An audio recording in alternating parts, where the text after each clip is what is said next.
Bismillahirrahmanirrahim. Assalamualaikum warahmatullahi wabarakatuh. Waalaikumsalam.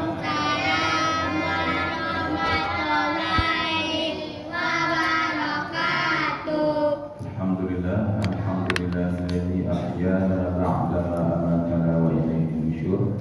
Wa asyhadu an la ilaha illallah wahdahu la syarika lah wa anna sayyidana Muhammadan 'abduhu wa rasuluh alladzi la nabiyya wa rasula ba'dahu sallallahu alaihi wa alihi wa ashabihi wa baraka wa sallam. Amma ba'd, faqala Allah ta'ala fi kitabihil karim, a'udzu billahi as-sami'il 'alim minasy syaithanir rajim. Ya ayyuhalladzina amanu kutiba 'alaikumus shiyam kama kutiba 'alal ladzina min qablikum la'allakum tattaqun. Sadaqallahu alazim. Bapak-bapak, ibu-ibu, hadirin wal hadirat, sedang jemaah salat subuh Masjid Iman Atapiang Lolong yang dimuliakan Allah. Segala puji hanya bagi Allah yang kita senantiasa bersyukur kepadanya. Allah masukkan kita ke dalam bulan Ramadan. Allah bangunkan kita pada pagi hari ini. Allah jadikan kita orang yang sahur. Allah jadikan kita berpuasa, dan Allah jadikan kita orang yang sholat subuh berjamaah ke masjid. Kata Nabi dalam hadis, "Man shallal 'isya'a wal fajra fi jama'ah kana ka qiyamil lailah." Barang siapa yang sholat Isya dan subuh berjamaah, seolah-olah dia sholat sepanjang malam. Ditambah lagi kita menghadiri majelis ini, majelis yang insya Allah dimuliakan di sisi Allah. Mudah-mudahan Allah senantiasa menjaga kita dalam keistiqomahan dalam beramal kepadanya hingga kita bertemu dengannya nanti. Amin. Allah, amin. Salawat dan salam kepada baginda Rasulullah Sallallahu Alaihi Wasallam. Yang terhormat Ketua Pengurus Masjid Iman Ketaping dan jajarannya, yang terhormat para tokoh masyarakat, Tunggu Sajarangan ini, Mama Anak Ulama Cadia Pandai, Salah Kebudukan Duang, Ketua RT, Ketua RW, Kapai, sampai Katanyo, Kapulang, sampai Kapulang itu. Yang terhormat para Ustaz yang senantiasa mengimami kita di masjid ini, umumnya kepada seluruh jemaah, tidak disebut nama, tidak dihimbau gelar. Insya Allah kita semua dimuliakan Allah. Amin ya Rabbal Alamin. Bapak Ibu, waktu itu tidak lama karena kultum ya Pak. Ilmu balik ini berarti sampai jam 6. Mustar jam 6 kurang seperempat tadi. Nah, berarti kurang lebih sampai jam 6 itu. Nah, langsung saja Bapak Ibu, yang menjadi judul kita pada subuh kali ini, ketentuan puasa yang baik dan benar. Nah, bagi bagian apa yang mencatat, silakan catat judulnya. Ketentuan puasa yang baik dan benar. Yang pertama, puasa jangan sampai batal kecuali ada udzur. Jangan sampai kita tidak berpuasa kecuali kita punya udzur. Kalau membatalkan puasa dengan udzur, hukumnya boleh. Nah, dalam Al-Baqarah 184 disebutkan, "Faman kana minkum maridan aw 'ala safarin fa'iddatun min ayyamin ukhra." Apabila kamu dalam keadaan sakit atau musafir, kamu boleh membatalkan puasa dan ganti di hari yang lain. Apalagi yang termasuk uzur, haid, nifas, hamil, melahirkan, menyusui, tua renta. Tua renta tidak sanggup lagi berpuasa, cukup dengan membayar fidyah. 1 mud beras setiap hari, kurang lebih 7 ons beras. Nah Bapak Ibu, ini disebut membatalkan puasa dengan uzur. Hukumnya boleh, asal diganti di hari yang lain. Tapi kalau membatalkan puasa tanpa uzur, nyoba ada uzur tapi membatalkan puasanya, maka ancamannya sangat keras sekali. Ulama sangat tegas dalam hal ini. Terbagi menjadi 2. Ulama yang pertama mengatakan hukumnya dosa besar. Dosa besar adalah dosa yang diancam dengan murka Allah, diancam dengan laknat Allah, diancam masuk neraka. Contoh-contoh dosa besar: syirik, zina, riba, membunuh, berjudi, minum minuman keras, durhaka kepada kedua orang tua, meninggalkan sholat, lari dari medan perang, menuduh wanita suci berzina, dan lain-lain. Imam Az-Zahabi mengumpulkan dalam kitabnya Al-Kabair ada 72 dosa besar. Dan dosa membatalkan puasa tanpa uzur itu berada pada urutan yang ke-10. Dan di akhir pembahasannya beliau mengatakan orang yang meninggalkan puasa Ramadan tanpa uzur itu lebih buruk daripada seorang berzina, lebih buruk dari seorang pecandu minuman keras. Karena ini kaitannya sudah dengan rukun Islam. Nah, ini ulama yang pertama. Ulama yang kedua ini lebih keras lagi. Mereka mengatakan hukum membatalkan puasa tanpa uzur hukumnya murtad. Sebab dia sudah menghancurkan satu daripada 5 rukun Islamnya. Rukun Islam ada 5. Yang pertama, membaca 2 kalimat syahadat. Yang kedua, mendirikan sholat. Yang ketiga, membayar zakat dulu. Yang keempat, puasa Ramadan. Dan yang kelima, haji ke Baitullah. Maka kalau tidak dilaksanakan puasa Ramadannya, hancur sudah satu rukun Islamnya, ambruklah bangunan Islam yang ada dalam diri orang tersebut. Bahkan di penghujung pembahasannya Imam Az-Zahabi mengatakan orang yang meninggalkan puasa tanpa uzur maka diragukan keislamannya. Bapak Ibu yang mulia, artinya apa? Dan puasa jangan sampai batal kecuali ada uzurnya. Nah, kini kita miris Bapak Ibu macam lihat di lapangan.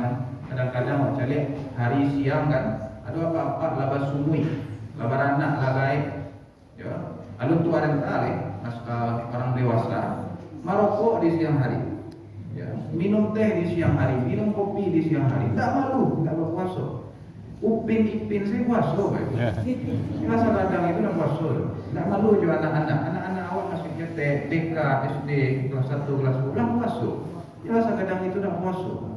Ya, kadang hawi sakit langsung batalkan, lapar sakit langsung batalkan.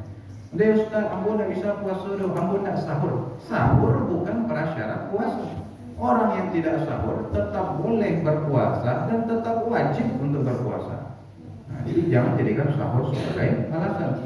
Dia Ustaz, hari yang mana, hawi mana, puasa melawan. Puasa melawan tidak termasuk uzur. Hari panas tidak termasuk uzur. Maka kalau terjadi apa yang mesti dilakukan?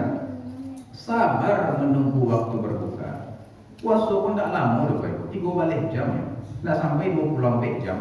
Dia Ustaz, aku kalau tak minum, tak makan, mungkin mati yang Bapak Ibu. Tak ada orang mati loh. Itulah bisikan hawa nafsu kita tadi. Ya. Orang yang berpuasa tujuannya adalah mengontrol hawa nafsu, melatih kesabarannya. Buliannya tidak diatur oleh palunya, buliannya tidak diatur oleh hawa nafsunya, buliannya tidak diatur mohon maaf oleh kemaluannya. Nah, jadi akal pun kita letakkan dalam posisi yang paling tinggi, jangan sampai hawa nafsu yang menguasai kita. Nah, Bapak Ibu yang mulia, maka inilah ketentuan puasa yang baik dan benar. Yang pertama, laksanakanlah puasa itu, ya, dan jangan sampai kita batalkan kecuali ada uzurnya. Nah, kecuali lupa. Kalau lupa Bapak Ibu, maka dimaafkan. Makan dan minum di siang hari Ramadan kalau tidak sengaja, maka dimaafkan. Ya kan yang membatalkan itu yang sengaja saja, yang tidak sengaja tidak batal.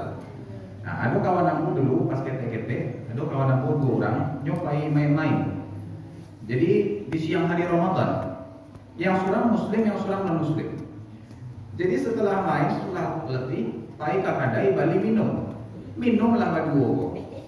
Tak takana sedang bulan puasa. Akhirnya takana salah seorang di antara mereka, tidak yang muslim, yang non muslim, kau yang takana. Ini kecil kan, kamu kan puasa kecilnya. Kecil kalau orang muslim kok, iya nak. Tapi tanggung stek lagi kecilnya. Jangan lihat minumnya tadi. Kira-kira batal tidak puasanya? Batal. Yang pertama masih tidak batal. Tapi yang kedua, walaupun setetes air masuk dengan sengaja, itu sudah cukup untuk membatalkan puasa kita. Nah, Bapak Ibu yang mulia, inilah yang pertama, puasa kita jangan sampai batal kecuali ada uzurnya. Bapak Ibu, kemudian ketentuan yang kedua, kita putuskan untuk berpuasa, maka laksanakanlah puasa itu bermodalkan 2. Dalam hadis riwayat Imam Bukhari dan Muslim, Nabi Shallallahu Alaihi Wasallam bersabda, "Man shoma Ramadhana imanan wa ihtisaban, ghufira lahu ma taqaddama min dhanbi." Barang siapa yang berpuasa dengan iman dan ihtisab, Allah ampuni dosa-dosanya yang sudah lalu. Jadi puasa kita itu diterima Allah, mendapatkan ampunannya, dapat pahala yang besar. Syaratnya hanya 2 saja. Yang pertama, lakukan dengan iman. Yang kedua, lakukan dengan ihtisab. Yang pertama, lakukan dengan iman. Apa maksudnya? Kita menyadari, kita memahami bahwa puasa ini adalah perintah Allah. Jadi kalau ditanya Pak aku puasa Pak, jangan ada yang menjauhi lain, biar orang rumah aku bego kalau tidak puasa. Nah, ibu-ibu pun ditanya Pak aku puasa, biar laki yang bego. Nah, anak-anak apa kalau ditanya Pak aku puasa, jangan sebut isu orang gaib. Kalau ditanya kenapa kita berpuasa, katakanlah karena Allah memerintahkan. Nah, jadi kita tahu landasan puasa kita bukan puasa orang, puasa awak. Ya kan? Nah, kita tahu landasannya karena diperintahkan Allah. Al-Baqarah 183, ya kan? Nah, kalau minta dalilnya. Atau ini adalah rukun Islam kami, ya, satu daripada 5 rukun Islam. Maka itulah alasannya kita berpuasa. Nah, mereka lah orang-orang yang berpuasa dengan iman. Ya, dia mengetahui kenapa dia berpuasa. Dan yang paling pentingnya, laksanakanlah puasa itu, ya, itu ikhlas hanya karena Allah. Dalam hadis riwayat Al-Hakim, Inna Allah la yaqbalu min amal illa ma kana lahu khalisah. Allah tidak menerima amalan kecuali yang dikerjakan dengan ikhlas. Nah, Bapak Ibu, kemudian yang kedua, puasa dengan ihtisab. Ihtisab ini artinya apa? Penuh perhitungan. Apa maksudnya? Hati-hati dalam berpuasa, teliti dalam berpuasa, mengawasi diri kita ketika berpuasa. Orang yang berpuasa dengan ihtisab, dia menjaga seluruh anggota tubuhnya dari hal-hal yang bisa merusak ibadah puasanya. Dia jaga matanya, jangan sampai melihat yang tidak-tidak. HP itu kalau aku cari walaupun yang elok-elok yang dicari, pasti ada dosa yang muncul. Iklan-iklan biasanya. Ya, iklan-iklan masuk saja ke HP itu dan dari jalurnya. Yang banyak menampakkan aurat, mohon maaf Bapak Ibu, iklan pakaian dalam lah, iklan pemutih, menghalus, pembesar, macam-macam. Nah, muncul saja di HP itu. Kalau tak cari, itu bisa kurang pahala puasa bu. Ditutui HP-nya dulu salah buat puasa. Kalau punya buka yang tidak membahayakan. Kemudian mulainya jago pula. Awambu kalau lah sobo josi pulanah tu kok, pasti menggosip saya kok, mengecian orang saya, ya kan? Maka selama puasa, anda bertemu josi pulanah ataupun kalau bertemu anda bahas hal-hal yang semacam itu. Bukan kadang pulang ceramah subuh, ada ibu-ibu 2 orang 5 maraton kan? Itu di tepi jalan tuh serona otak. Penasaran mah bukan aku pembicaraan ibu bapak, tapi aku khususan karena bulan Ramadan kan. Oh, mungkin ibu kok sedang membahas kisah Nabi dan Rasul mungkin macam. Nah mungkinlah sedang menggosip gitu kan. Hati-hati ibu. Nah, ibu puasa kan baru pagi hari lain. Lah kurang saya pahala juga kok. Maka dijaga. Dan seluruh anggota tubuh lainnya, tangan kita, maaf Bapak Ibu, menyentuh yang bukan mahram, itu sepakat ulama dosa. Ya, sepakat ulama haram hukumnya. Kadang itulah aku buku bahasa mojo alumni, mohon maaf, ya kan? Itulah suatu keluarga saya sudah juga. Langsung salam-salam. Yang bukan mahram, maka tetap berdosa hukumnya. Maka jangan sepelekan hal ini. Nah, kaki kita juga semuanya kita jaga. Maka seluruh anggota tubuh dijaga. Kata Nabi dalam hadis, "Man lam yada' qaula zuri wal amal bih." Barang siapa yang tidak meninggalkan perkataan dusta maupun perbuatan dosa, falaisa lillahi hajatun an yada'a ta'amahu wa syarabah. Maka Allah tidak butuh dia menahan haus dan laparnya.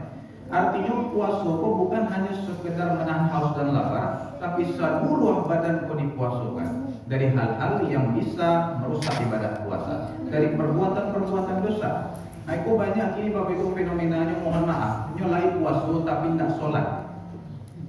Meninggalkan sholat itu perbuatan maksiat atau bukan? Ya. Perbuatan dosa atau bukan? Perbuatan dosa, bahkan diancam kafir orang yang tidak sholat 5 waktu.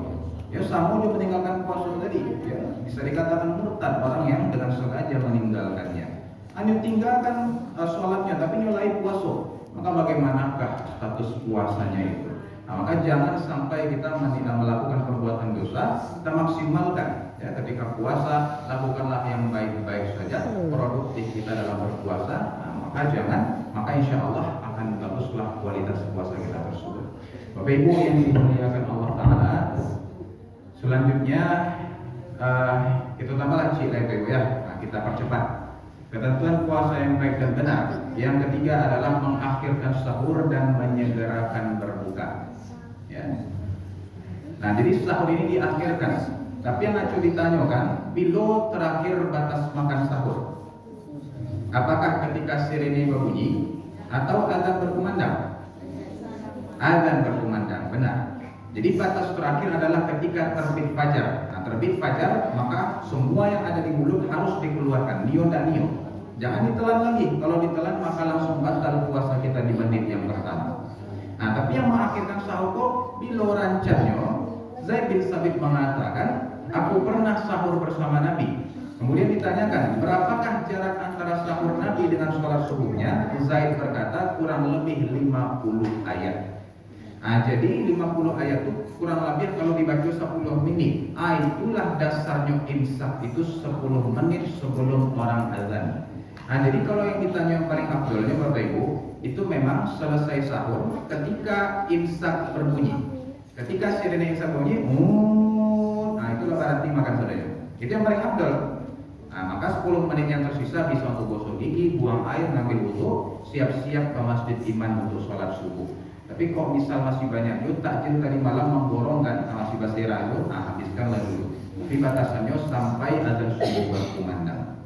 Nah, Bapak Ibu, ini untuk sahur. Kemudian kedua, menyegerakan berbuka. Nambah buku sunnahnya disegerakan. Kata Allah dalam hadits qudsi riwayat Imam At-Tirmidzi, ahabbu ibadi ilayya a'jaluhum fitrah. Hambaku yang paling aku cintai adalah yang menyegerakan berbuka.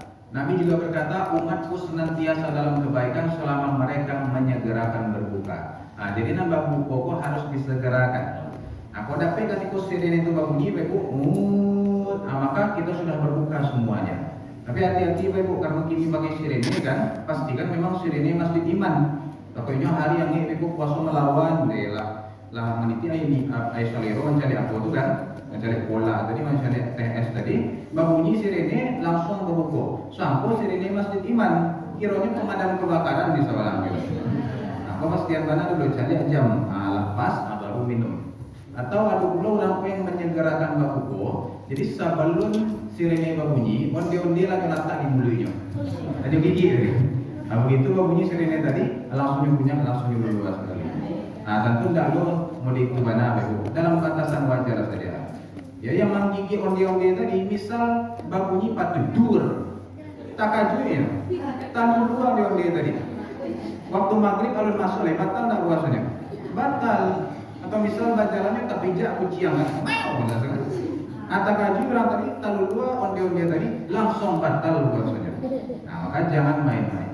Nah, Bapak Ibu yang mulia, maka inilah 3 ketentuan puasa yang baik dan benar. Yang pertama tadi, jangan sampai batal puasa kecuali ada uzurnya. Yang kedua, berpuasalah dengan iman dan ihtisab. Dan yang ketiga, akhirkan sahur, segerakan berbuka. Mudah-mudahan puasa kita sebagaimana yang disampaikan Nabi, lis-shaimi farhatan. Bagi orang yang berpuasa dapat 2 kebahagiaan. Yang pertama, farhatun 'inda fitri, kebahagiaan ketika berbuka. Dan yang kedua, farhatun 'inda liqa'i rabbih, kebahagiaan ketika bertemu dengan Tuhannya. Semoga kita mendapatkan kedua-duanya. Amin ya rabbal alamin. Aku qouli hadza wa sallallahu wa lakum wa sallallahu ala sayyidina Muhammadin wa ala alihi wa ashabihi wa baraka wasallam ajma'in walhamdulillahi rabbil alamin. Subhanakallahumma wa bihamdika asyhadu an la ilaha illa anta astaghfiruka wa atubu ilaik. Terima kasih Bapak Ibu, banyak maaf. Wassalamualaikum warahmatullahi wabarakatuh. Waalaikumsalam warahmatullahi wabarakatuh.